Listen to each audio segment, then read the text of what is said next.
Malam ini ikut pengajian Ustadz bersama istri. Alhamdulillah. Bisa Ustadz bantu terangkan kembali apa hukumnya istri melawan perkataan suami?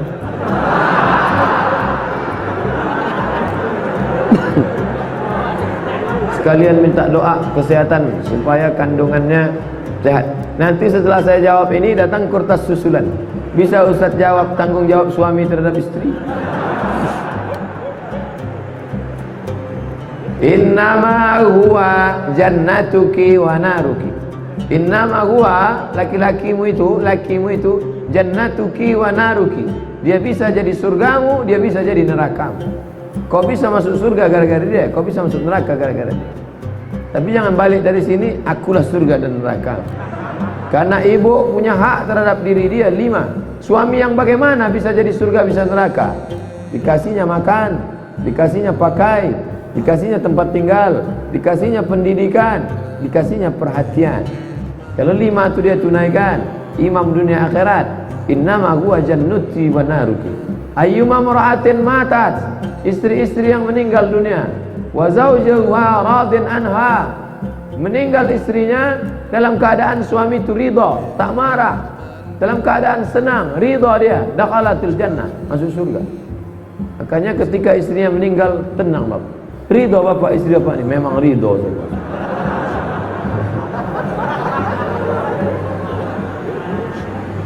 Jadi masalah ini bagi anak-anak ibu bapak yang mau menikah, buatkan kursus pernikahan. Sebelum menikah itu kursuskan dia dulu 2 hari. Hari Sabtu, hari Ahad, hari libur kerja, datang. Hari pertama masalah akhlak suami kepada istri, Dr. Mustafa Umar. Sorenya istri kepada suami, Dr. Mardi Muhammad Saleh.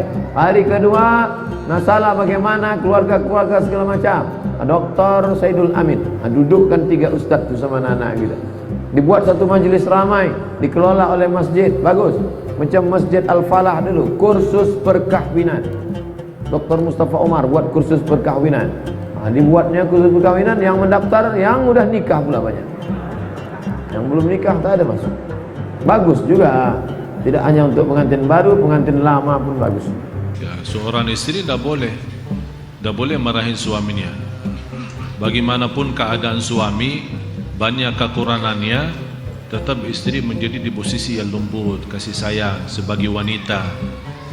Kita tak pernah mengenal wanita kasar, malah justru kita mengenal wanita yang kasih sayang, yang lembut. Yang semestinya kalau dia melihat banyak kekurangan suaminya, dia nasihati. Dan kalau nasihatin jangan di depan orang. Nasihatin juga mengambil posisi. Kapan kira-kira baru datang dari kerjaan, kita tahu suami saya tidak salat, terus baru datang dari kantor, capek, habis macet, langsung ini ada yang saya mau bicarakan. Apaan? Dia pasti tidak ada respon. Kamu tidak pernah mau dengar saya, ini kamu begini, kamu. Ya kamu yang salah, karena tidak mengambil waktu yang tepat. Coba kalau dia habis istirahat, habis mandi, sudah disiapin makan, sambil dipijitin kakinya habis makan. Mas, ada yang saya mau bicara ya, boleh enggak? Dah boleh nanti, ya udah enggak apa-apa. Luar biasa istri yang seperti itu. Bukan pas datang langsung dia buka, dari mana? Kok kelamaan, malam-malam datang, di telepon dah aktif-aktif. Istrikannya di sebelah kanan kiri, ya terus tongkatnya di sebelah kanan kanan. Kaget suaminya begitu melihat istri seperti itu. Tidak bisa. Dan dosa, memang dosa, mencaci maki suami dosa. Harus bertakwa kepada Allah Subhanahu wa taala, dan bisa juga merusakkan. Apalagi posisi suami orang baik, orang saleh, tapi kadang-kadang ada seorang istri yang suka emosi, suka marah, suka apa saja. Ini bisa masalah. Malah ada ancaman dari hadis Rasulullah SAW, dilaknati oleh malaikat sepanjang malam sampai suaminya ridha. Bahaya. Sebenarnya dua-duanya posisinya berat, dan kewajiban suami lebih banyak memang dari kewajiban istri. Tapi harus istri melihat suami tidak mampu memenuhi kewajibannya, tetap istri mempenuhi kewajibannya. Jangan menjadi saling tuntut dan saling balas. Kalau kamu baik, saya akan jadi baik. Kalau kamu begini kurang ajar, saya akan lebih kurang ajar. Bukan begitu hidup rumah tangga. Harus ada saling, ada yang kalah di antara berdua. Dan itulah posisi seorang perempuan. Saya kemarin diceritakan sama ibu saya, ceritakan soal gurunya. Subhanallah. Gurunya dapat seorang wanita, guru ibu saya, dapat suami, ya kalau kita bicara standar lah, ya bukan sesuai. Kalau kita bicara, tidak sesuai istrinya lah. Istrinya Masya Allah termasuk guru, ulama, tapi jodohnya sama orang salatnya aja masih bocor. Tapi subhanallah, istri ini, ibu saya menceritakan, istri ini bisa merubah kehidupan suaminya. Sampai di antara cerita, demi Allah, kata gurunya sama ibu saya, demi Allah, tidak pernah suami saya membagi pakaian kecuali tangan saya yang memberikan pakaian itu. Dan tidak pernah dia keluar rumah sebelum saya yang bawain sandalnya atau sepatunya, habis saya bersihin dan saya taruh di depan kakinya dan saya cium kakinya. Sampai lama-lama subhanallah suaminya berubah. Sekarang suaminya malah menjadi ulama, padahal dia sepertinya biasa-biasa saja. Kemarin ada yang datang ke rumah, seorang istri curhat banyak masalah sama suaminya. Saya jujur saja bertanya, kamu apa? Ini masalah suami, terus kamu bagaimana?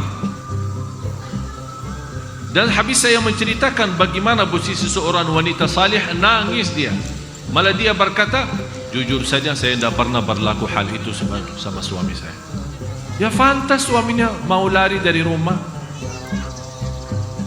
Kalau di luar rumah ada undangan atau acara, Masya Allah cantiknya luar biasa, malah bisa menggoda banyak orang. Tapi suaminya tidak bisa digoda. Kenapa kita membiarkan suami digoda sama orang lain yang semestinya kita sebagai istri yang menggoda suami? Tahu enggak cara goda? Godaannya tahu, digoda. Bagaimana coba lihat macam cara orang wanita yang di luar menggoda suami kita, kita menjadi lebih baik. Ini kan suami kita, jadi harus kita lebih pintar menggoda dia. Dengan kata, lewat SMS, lewat apa saja. Dan status tentang perempuan, istri yang menaati suami. Kemudian yang kedua tentang hukum salat berjamaah bagi perempuan, khususnya di masjid, seperti pertanyaan yang telah disampaikan.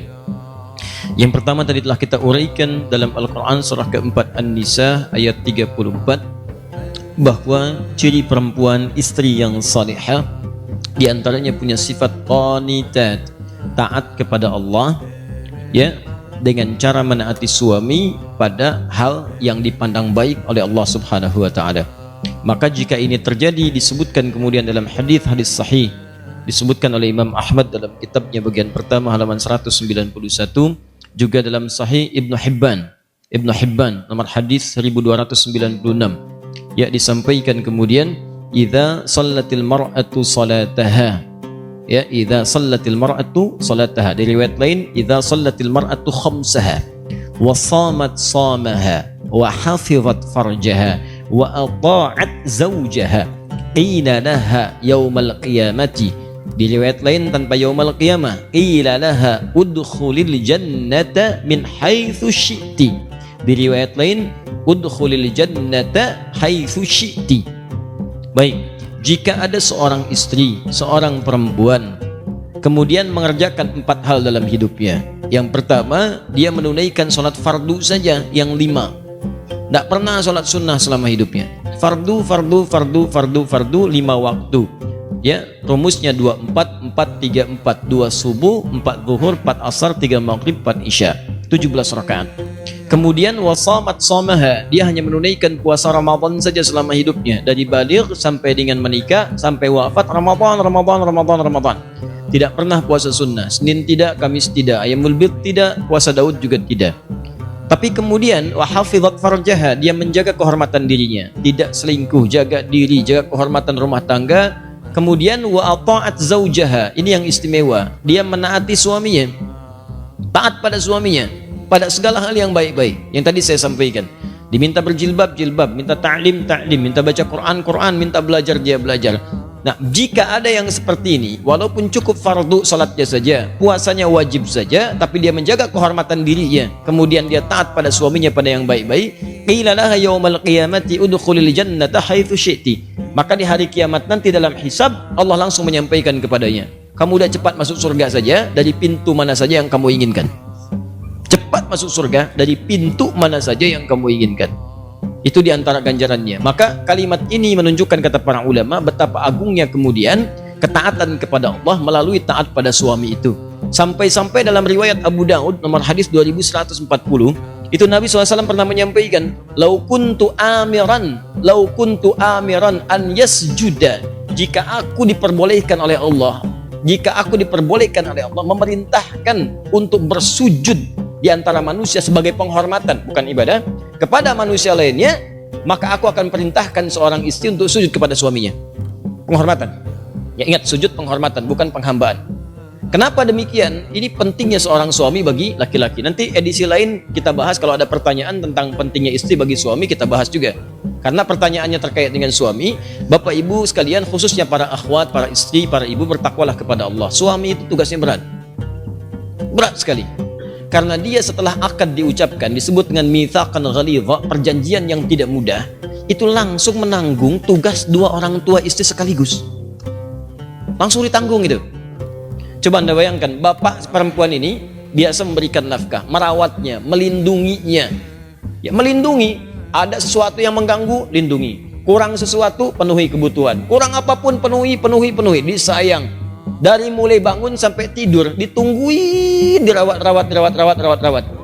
Ketika akan diucapkan, ini berpindah kemudian kepada suami. Ya, semua makna ini disebut dengan qawwam namanya. Qawwam bentuk sifat mubalaghah atau superlatif dari kata qaimun, qawwamun. Anda bayangkan, qaimun itu tegak, berdiri sempurna. Kalau kesempurnaan itu dijaga supaya nggak bengkok, jaga tegak, itu namanya qawwam. Gimana supaya tugas bapak tadi dijaga sempurna supaya nggak turun? Perhatian jaga. Makanya seringkali saya sampaikan, termasuk saya mencoba mempraktikkan, kita saling mendoakan. Ya, pada istri itu juga hati-hati. Kalau Anda mau marah berkata-kata kasar, ingatlah dia anak perempuan dari seorang ayah. Dia adik perempuan dari seorang kakak. Kakak perempuan dari seorang adik. Dia ibu dari anak-anaknya. Kalau adik antum yang perempuan dibegitukan, bagaimana perasaan dia? Kalau ibu antum dimaki oleh antum sendiri, bagaimana perasaan ibu antum? Jadi kalau antum mau maki-maki istri, tolong ingat-ingat dulu, dia perempuan, ibu antum pun perempuan. Bayangkan antum memaki perempuan. Rasakan dulu seperti itu. Dan antum harus ingat, dia dititipkan oleh bapaknya kepada antum. Mudah bagi Allah memilih laki-laki lain, tapi yang dipilih Anda.